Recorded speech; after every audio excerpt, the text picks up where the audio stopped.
I don't know if we were allowed to know this or not, but I think one of your players told us that the challenge Friday was to hold Indiana State under 50 yards.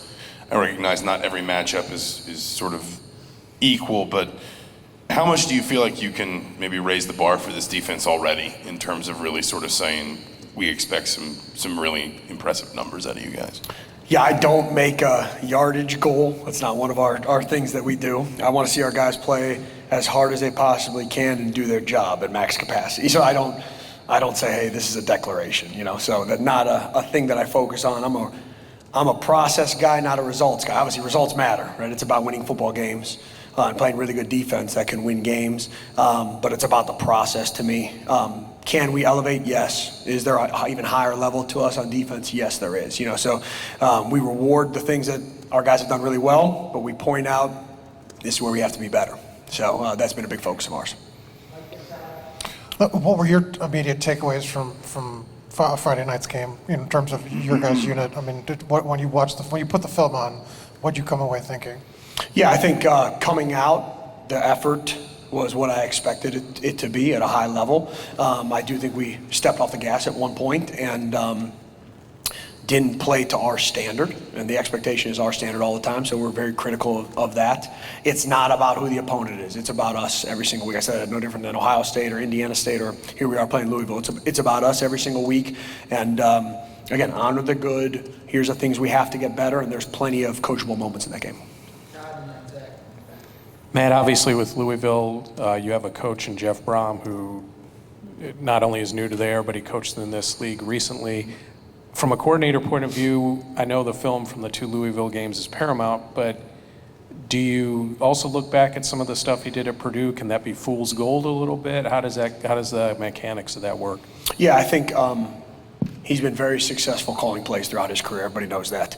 He has a system that he believes in. So that was, start no different than in the summertime of you're studying your first couple opponents and you're saying, okay, what is the system, right? And there's obviously familiarity in this building with the system from numerous games. The study of that is important, but it's also about personnel too. What do guys do best? So who are the people at Louisville and how do they function best? So that's a big part of it too. So you have a background of, okay, from a system standpoint, then you also know, okay, how does this personnel feature? Right. Nicholas Schumer's a sixth-year senior who's really impressed so far. How is his ceiling and how far can he take it? Yeah, Nick's done a great job. He's a guy that, I say this all the time from the press box during games. Sometimes you could tell the guys that are battle tested, right? That especially in early games, this guy's a young guy making maybe young guy mistakes, or this guy's a veteran who has a veteran presence. Nick has a veteran presence. You could tell that he's played significant snaps before, obviously at Stanford. So he's elevated his game every day in the way that he competes. He's physical. He has length. You saw his range to be able to go intercept the pass like he did, but you've also seen him mix it up in the perimeter run support and edge control and things like that. So no, pleased with Nick and expect him to continue.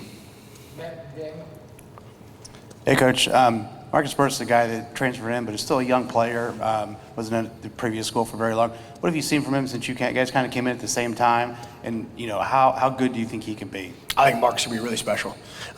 He has position flexibility to be able to play inside and outside because he has athleticism and size, and he practices really hard. And I think you're starting to see that transition to the games. The sack that he had was probably somebody else's sack initially, but he just kept fighting through and was the guy that downed the ball. So to me, his game, is going to have a big time future, and it's the way that he practiced. This last week of practice, busting his butt like crazy. It was awesome. We hear all the time about self-evaluation, whether it's players, staffers, whoever. For you, as you kind of look back, a few games in here, how would you kind of evaluate yourself, where you've improved, and kind of what's the next step for you here? Yeah, I just take it one rep at a time.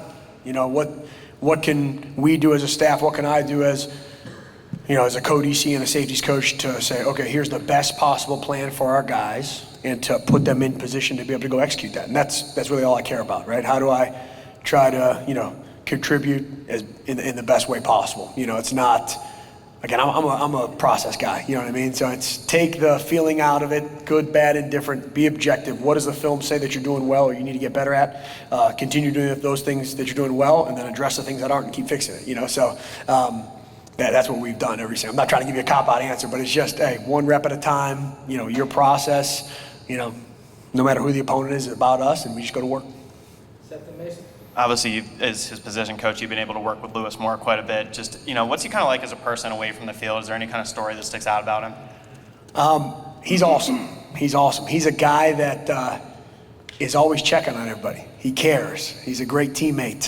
He'll come to me, hey, Coach G, you doing all right? You know, he's that kind of guy. And he's high energy.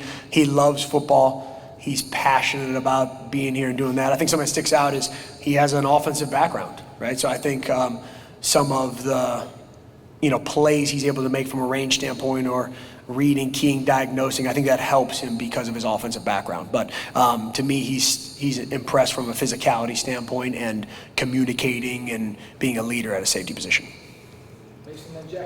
Kind of looking at the performance of the front seven, whether it's the D-line or the linebackers, how would you assess how they've been playing through the first couple of weeks and what's next for them? Yeah, Dave, we challenged them early on. It all starts up front. You guys have heard me say that before. It all starts up front. We challenged them early on, and I think for our first 2 weeks, they've taken that challenge, you know. Each week, though, right, it's got to continue to climb, you know. So that's been our challenge every single day. It's technique and fundamentals. That's what wins games, not some guru scheme, right? And we challenge those guys, but I'm pleased with the effort from that standpoint. There's plenty to clean up from a technique fundamental standpoint, from a schematic standpoint, but the effort has been there, and I think they've been intentional about being physical. Yeah, sticking with the front seven, have you seen their play make things easier for the rest of the defense, like the secondary and stuff when they're getting pressure? It always is, right? So rush and coverage work together. It's easy to cover people when you're pressuring a quarterback, right? So if you're able to get home with your 4 down or whatever pressures that we have, it takes pressure off of the back end guys. And the same thing for the run game. You know, if you're able to, you know, do a really good job winning your gaps or playing a gap and a half at times and things like that to take pressure off of secondary pieces, that's critically important. If you don't have that, right, then you end up in a lot of one-on-one situations in the back, and there's a time and a place for that, but you don't want to be in that situation all the time. All right, thanks, Matt. Thanks, guys. We'll have Taven after